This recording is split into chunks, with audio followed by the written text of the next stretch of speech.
हरियाणा में मतदान के लिए अब 24 घंटे से भी कम का समय रह गया है। कल के दिन हर मतदाता अपने पास के बूथ में मतदान करेगा।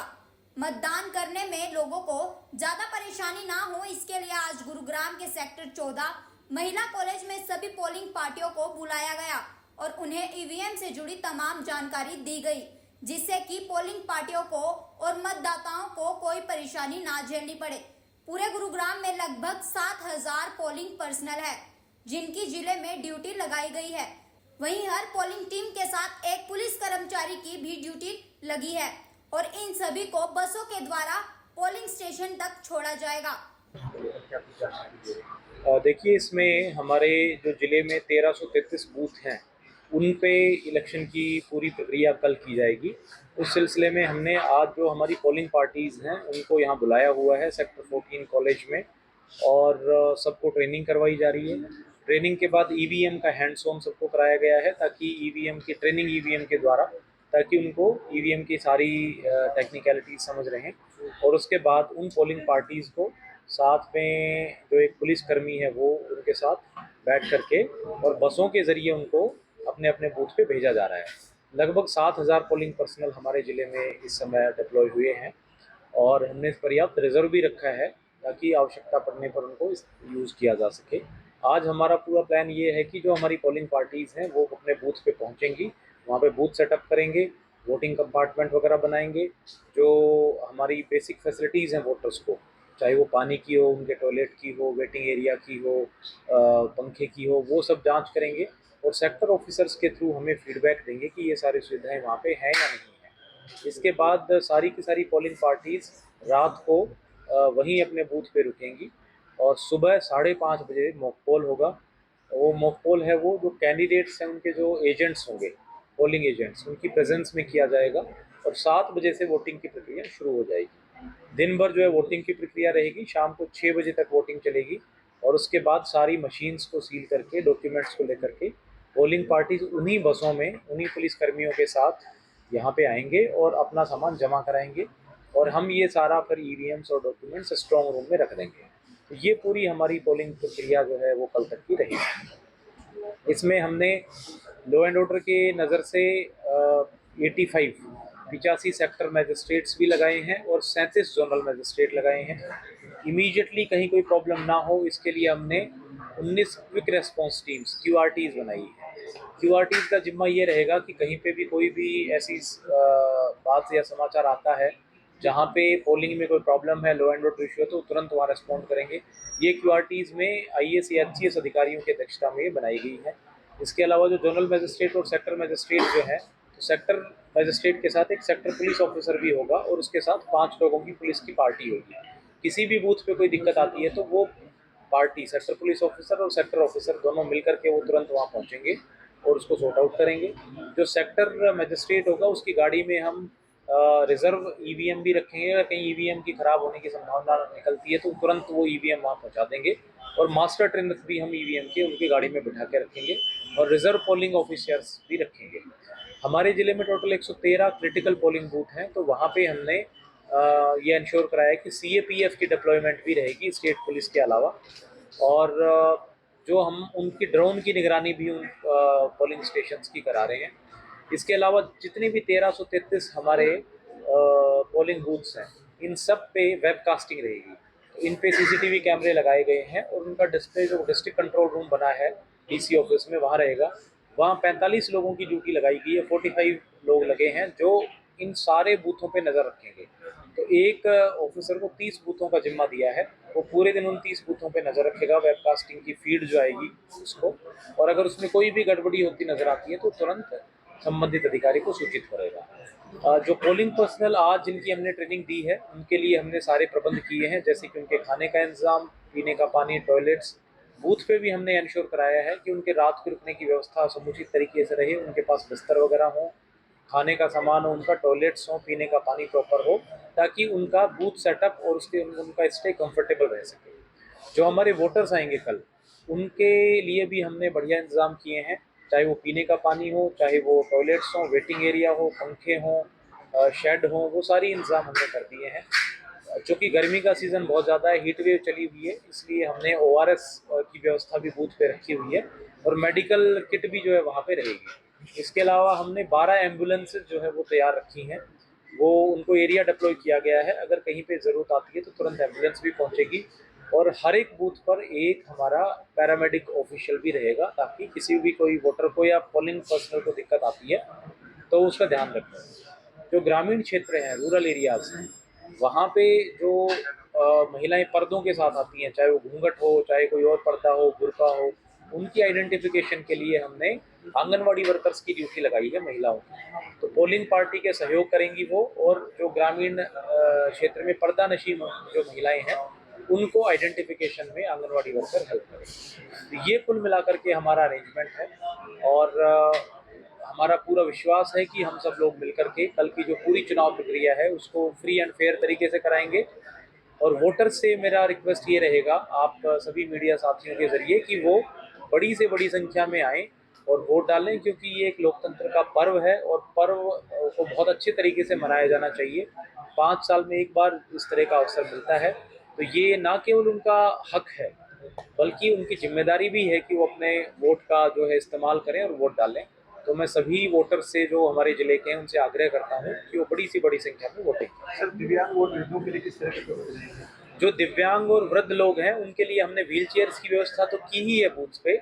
हमने एक पिकअप एंड ड्रॉप फैसिलिटी भी चलाई है, तो कोई भी वोटर जो पिकअप एंड ड्रॉप की सुविधा चाहता है तो वो 1950 नंबर पे फ़ोन करके पिकअप एंड ड्रॉप के लिए रिक्वेस्ट कर सकता है और फिर हमारी जो टीम है वो उनको पिकअप एंड ड्रॉप की फैसिलिटी प्रोवाइड करेगी। हमारे वॉलंटियर्स उनको कॉन्टैक्ट कर लेंगे। 1950 जो हमारी हेल्पलाइन है उस पर हमारे ऑपरेटर 24 घंटे बैठे रहते हैं और उस तरह के लगभग 2000 से ज़्यादा फ़ोन कॉल्स हमें अभी आ चुके हैं। तो बूथ बेसिकली जो पिंक बूथ हैं हमारे वो 4 हैं पूरे ज़िले में, जहाँ पे पूरा का पूरा पोलिंग स्टाफ महिलाओं का रहेगा। इसके अलावा जो हमारे मॉडल बूथ भी हमने 4 बनाए हैं जो बिल्कुल मॉडल तरीके के होंगे, जहाँ पे वोटर्स का वेलकम किया जाएगा, उनको गिफ्ट्स वगैरह दिए जाएंगे और उनके सिग्नेचर कैंपेन होगा और सेल्फी पॉइंट्स वगैरह इस तरीके के बनेंगे। 4 हमारे पीडब्ल्यूडी बूथ भी हैं, जो पर्सन विद डिसेबिलिटी दिव्यांग हैं, सारे के सारे वहाँ के जो पोलिंग ऑफिसर हैं वो दिव्यांग रहेंगे, उन्हीं लोगों की जिम्मेदारी रहेगी वोट कराने की। तो ये सब हमने इसलिए इनिशिएटिव लिया है ताकि लोगों को मोटिवेशन मिले और वोट डालने आ सकें। सर, फर्स्ट टाइम वोटर जो है वो अपने वोट का महत्व समझते हुए मतदान कर रहे हैं, इसके लिए क्या निश्चित किया जाएगा? देखिए, फर्स्ट का लोकतंत्र में बहुत महत्व है क्योंकि ये युवा हैं, यूथ हैं और उनको जो है वोटिंग के प्रति और लोकतंत्र के प्रति बहुत जागरूक होना चाहिए। तो हमने जितनी भी हमारी कॉलेजेस और यूनिवर्सिटीज़ हैं वहाँ पे हमने ये कैंपेन मोड में चलाया है कि वो वोट आके करें। तो उन सबको हमने जागरूक किया है और बड़ी संख्या में हमें उम्मीद है कि फर्स्ट टाइम वोटर्स वोट डालने आएंगे। और मैं सबसे ये भी रिक्वेस्ट करता हूँ कि वोट डाल के अपना वोट के साथ सेल्फी लें और सोशल मीडिया पे पोस्ट करें और हम उनमें से सिलेक्टेड जो वोटर्स हैं उनको बुला करके उनको सम्मानित भी करेंगे, सर्टिफिकेट भी देंगे। टोटल कितने आंगनवाड़ी वर्कर्स को ओपन किया गया है और टोटल नंबर ऑफ बूथ जहां पे इनकी डिप्लॉयमेंट रहेगी वेट वुमेन को चेक करने के लिए, ये टोटल कितने हैं? लगभग 520 ऐसे बूथ हैं, 520, जहाँ पे आंगनवाड़ी वर्कर्स को डिप्लॉय किया गया है महिलाओं को चेक करने। सर, पिछली बार लोकसभा में जितने परसेंट मतदान हुआ था, जैसे आप चर्चा कर रहे हैं गर्मी बढ़ गई, उम्मीद करते हैं कि उससे ज़्यादा हो पाएगा? देखिए, इस बार हमारा पिछली बारी 67% पोलिंग रही थी। जी। इस बारी वैसे तो बात बिल्कुल ठीक है कि मौसम में गर्मी बढ़ी है, हीट वेव है, लेकिन चूँकि लोगों में जागरूकता भी फैली है, जो हमने स्वीप के कार्यक्रम किए उसमें लोगों की बहुत बढ़िया उपस्थिति रही, भागीदारी रही। तो मैं बड़ा कॉन्फिडेंट हूँ कि इस बार हम 70% के जो मार्क है उसको टच करेंगे और गुड़गांव के वोटर्स जो है वो आगे आएंगे। विशेष करके जैसे आपने पूछा भी कि जो हमारा यंग वोटर है, जो फर्स्ट टाइम वोटर्स हैं या जो 18 से 20 साल की एज ग्रुप में वोटर्स हैं, वो जो है ज़रूर अपना वोट का इस्तेमाल करें और वोट डालें। सर, क्या अपनी गाड़ी ले जा पाएंगे मतदान स्थल तक?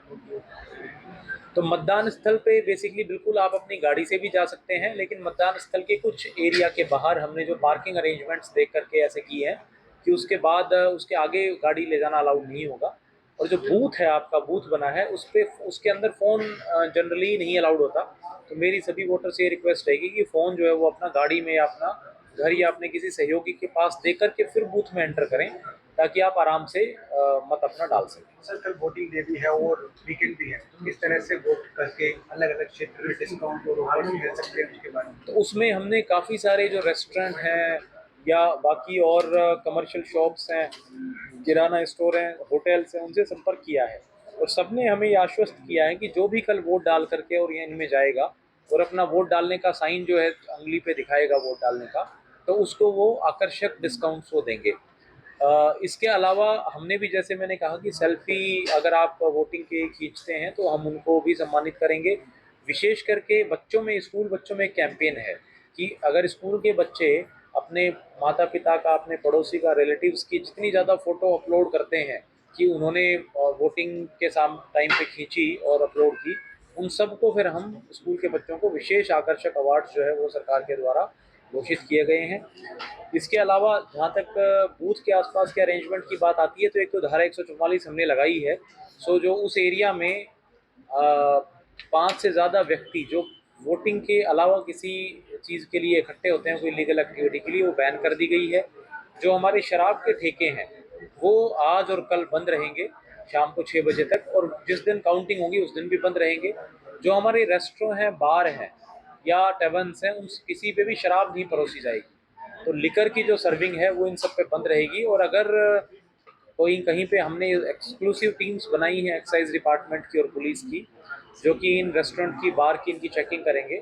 और अगर कहीं लिकर सर्व करती हुई मिलती है तो धारा 188 में हम FIR भी दर्ज करेंगे और उस रेस्टोरेंट का या बार का लाइसेंस कैंसिलेशन के लिए भी हम लिखेंगे। सर वोटिंग जब खत्म हो जाएगी तो ईवीएम की सुरक्षा के लिए कितनी लेयर सुरक्षा व्यवस्था की गई है? तो इसमें 3 टियर सिक्योरिटी का प्रावधान है। जब EVM हमारे यहाँ पे आएगी बसों में तो उसके बाद स्ट्रॉन्ग रूम में उसको रख दिया जाएगा। उसके बाहर CAPF के भी और स्टेट पुलिस के भी जवान तैनात रहेंगे और बैरिकेडिंग भी हमने कराई है। और 4 तारीख तक जब तक काउंटिंग होती है तब तक जितने भी हमारी स्ट्रॉन्ग रूम्स हैं उन सब के बाहर जो CCTV कैमरे हमने लगाए हैं उनका डिस्प्ले एक सेंट्रलाइज जगह पे दिखाया जाएगा।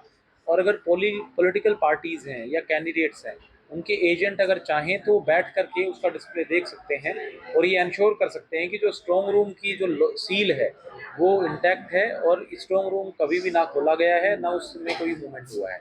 तो हमारा ये उद्देश्य, इसका पर्पज़ ये है कि जो हमारे कैंडिडेट्स हैं उनको एक ट्रांसपेरेंसी नज़र आए, क्योंकि जो कल रात को स्ट्रॉन्ग रूम जब सील होगा तो उनकी प्रेजेंस में सील होगा और बाकायदा उनके जो लोग एजेंट्स प्रेजेंट रहेंगे उनके सिग्नेचर कराए जाएंगे उस पर, सील के लॉक पे। तो उनको, उनके सामने ट्रांसपेरेंसी रहे कि एक बार जब EVM हमने सील कर दी है तो उसके बाद स्ट्रॉन्ग रूम में कोई भी मूवमेंट नहीं है। तो हम उसकी कैमरे की फीड जो है एक सेंट्रलाइज जगह पे डिस्प्ले करेंगे जिसको सारे कैंडिडेट और उनके एजेंट्स देख सकते हैं। 113 जो क्रिटिकल पोलिंग बूथ्स है, इसमें सिक्योरिटी अरेंजमेंट किस तरह से रहेगा? पूरा CAPF के हवाले रहेगा या फिर आउटर कॉर्डन जो है ये स्टेट पुलिस के हवाले रहेगा, किस तरह से? बिल्कुल, तो इसमें जो हमारे क्रिटिकल पोलिंग बूथ हैं ये वो बनाए गए हैं जिसमें पहले या तो हिंसा हुई है या बीच में हिंसा होने की वजह से हमें ये अंदेशा है कि इस बार प्रॉब्लम आ सकती है वोटिंग में, या कोई हिंसा हो सकती है या पोलिंग डिसरप्ट हो सकती है। तो उनके आधार पे हमने क्रिटिकल बूथ बनाए हैं। उसमें स्टेट पुलिस की डिप्लॉयमेंट तो रहेगी ही रहेगी। एडिशनली जो 6 कंपनियां CAPF की आई हैं उनको भी हमने डिप्लॉय कर दिया है और जगह जगह पे बीच बीच में CAPF और स्टेट पुलिस के साथ फ्लैग मार्च किया जा रहा है। आज भी शाम को 5 बजे हमने सोहना में फ्लैग मार्च का प्रोविजन किया है। उसके बाद ताउडू के कुछ विलेजेस में और बूथों पे भी मैं खुद भी और CAPF की टीमें भी, पुलिस के हमारे ऑफिसर्स भी, हम लोग फ्लैग मार्च करेंगे। गुरुग्राम से अनुज पांचाल की रिपोर्ट।